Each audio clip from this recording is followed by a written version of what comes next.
All right, I got some good news. Now, for those of you that saw my last live, you were like, oh, Joel, why are you so down on The Voice? Why are you so upset about the New South Wales election? So we've got some good news.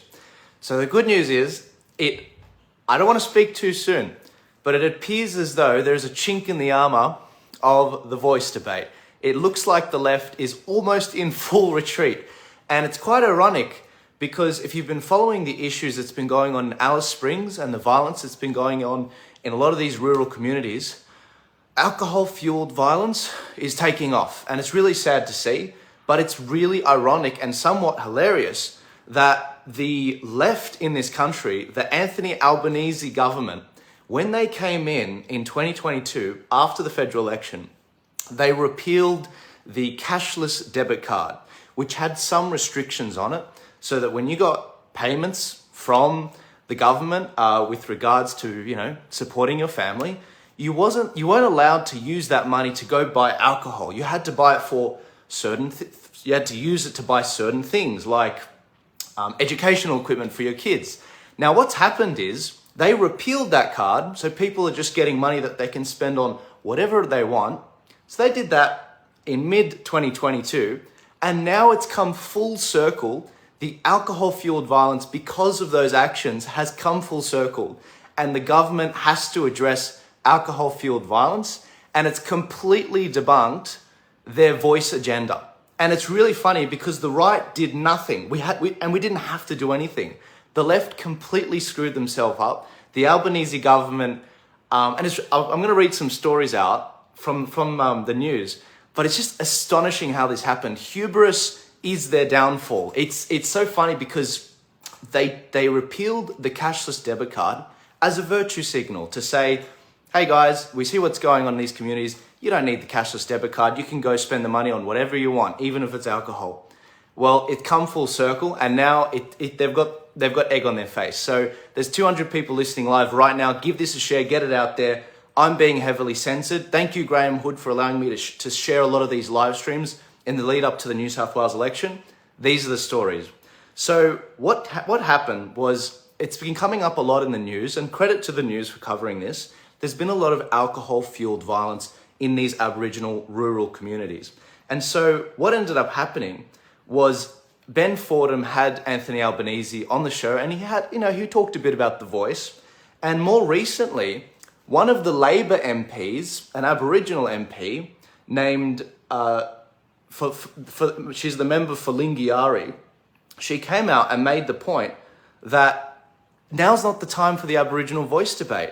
It looks really stupid that we're doing this while we've got violence happening in Aboriginal communities. Now, she's very right. But I think what she also senses is that the Australian people don't want The Voice. They don't. In Queensland and in WA, they're most likely going to vote against The Voice. So in order to get a referendum up, you need 3 states to vote yes in order to get it passed, and you need a majority of the states to also vote yes. So in order for the yes vote to get passed, they need at least 3 states. Now, WA and Queensland, they're most likely going to vote no. So Labor just needs 3 states to get it up. And so this Labor MP, it appears as though she's using this as an opportunity to actually say, now is not the right time to do the vote. We might lose the vote. And so one thing, for those of you that don't usually follow politics, you really need to understand, Labor MPs and the left are very disciplined. They do not actually come out against their own side and talk about it. And so they never oppose the narrative. They never go against the party line. And so the fact that she came out and then a couple of days later walked the comments back says a lot about what's going on behind the scenes.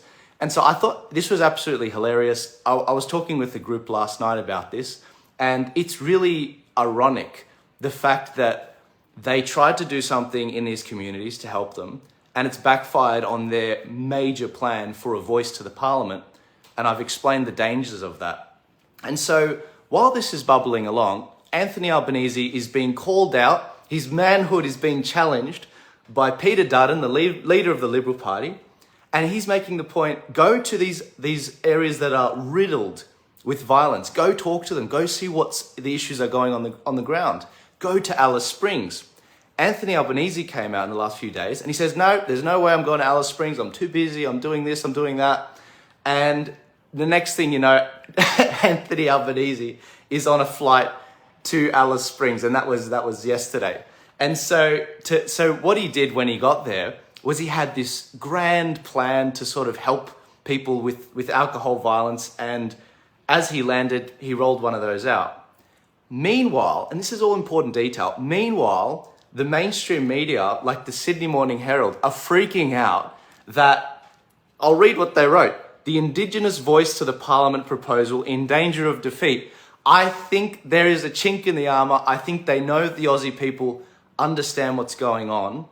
The thing is with the referendum is it's not like the federal election and it's not like the Victorian state election.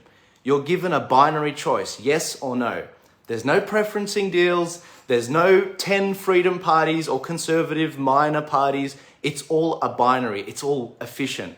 And the idea that they think that they could win it was ludicrous from the start. I called it last year. I said, there's no way this is going to get up. The Australian people are going to see right through it. And once again, we're seeing that. So happy Australia Day. This is hilarious. I think that The Voice, I genuinely think it's on its way down. I think they're going to come back with this Voice vote in a little bit more time, but I don't think that they can pass it now. I really don't. I think that they may try to pass legislation to save face because their left wing is going to try and flank them and say, you're not doing enough in the communities, you should have done the Voice vote and whatever. You know, the Greens are going to do that. They're going to always try and outflank Anthony Albanese and pretend to be more left than Anthony Albanese. But this is really interesting. The fact that the media have been holding the government's feet to the fire and even going as far as saying, you're going to lose the vote. I was watching this interesting interview with Anthony Albanese on with Sunrise, and it was really funny because Sunrise were basically saying, what if this fails? Are you going to put legislation forward? You really should put legislation forward. So the media is constantly trying to push for Aboriginal rights, Aboriginal achievements with this, so legislation. But I don't think they're going to be able to get this Voice vote up. And so Anthony Albanese, let's get back to Alice Springs and the violence. He landed in Alice Springs. He's gone there to try and help them with, you know, what's going on in the country. What's going on in the area with alcohol-fueled violence. And he rolls out this plan. So part of the restrictions on alcohol purchases over there is you're only allowed one alcohol purchase, one transaction between 3 p.m. and 7 p.m. This is from the Herald Sun. In response to the Northern Territory Chief Minister, they announced the limits on takeaway alcohol on Sundays will be extended to bans on Monday and Tuesday. Liquor store hours will be reduced to between 3 p.m. and 7 p.m. only. One transaction per person for the next 3 months. Now, it's not even every day. It's literally, this is going to do jack crap at all. I mean, one transaction a day, one transaction per person between 3 p.m. and 7 p.m. on Sundays, Mondays, and Tuesdays. I mean, you tell me how effective that's going to be. Like, is the transaction only $50? Is it $300? Is it unlimited? I mean, seriously, guys, I mean, this is just ridiculous. The fact that they think that this is going to have an effect, it's a virtue signal.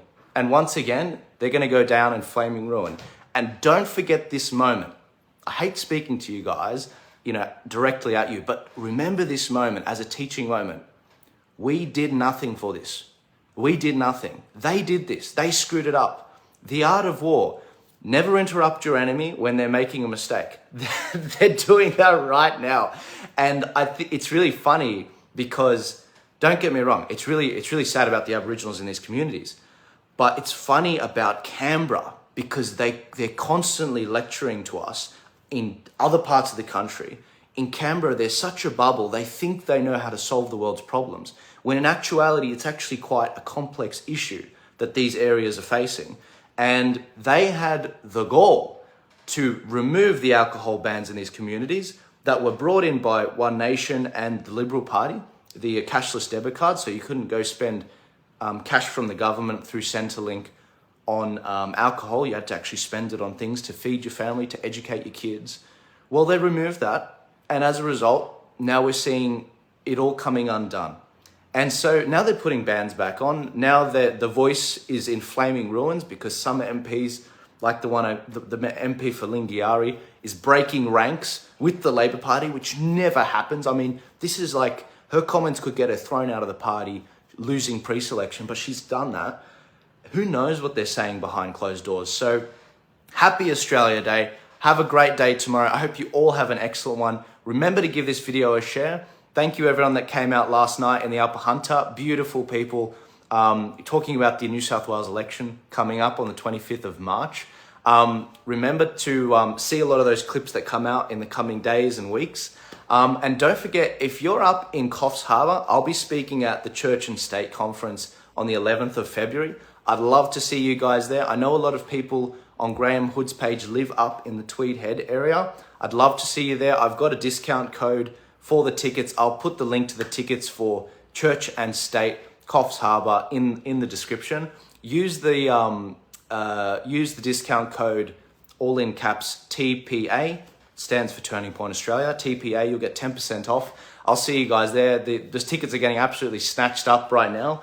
And I think it's going to be a good event. It's limited tickets, only 200 tickets. Mark Latham will be there. A number of other speakers will be there. Dave Pello will be there and a number of others. And I think you guys are going to really enjoy it.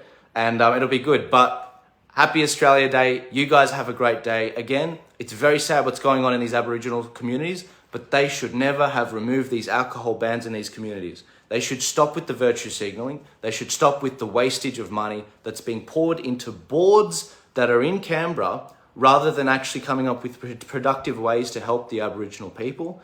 The Aboriginal people do not want a voice. Western Sydney doesn't want a voice. A lot of rural Australia doesn't want a voice. The fact that this was ever going to get up is ridiculous. Give this a share, give this a like. Thanks guys so much, and I'll see you later. Happy Australia Day.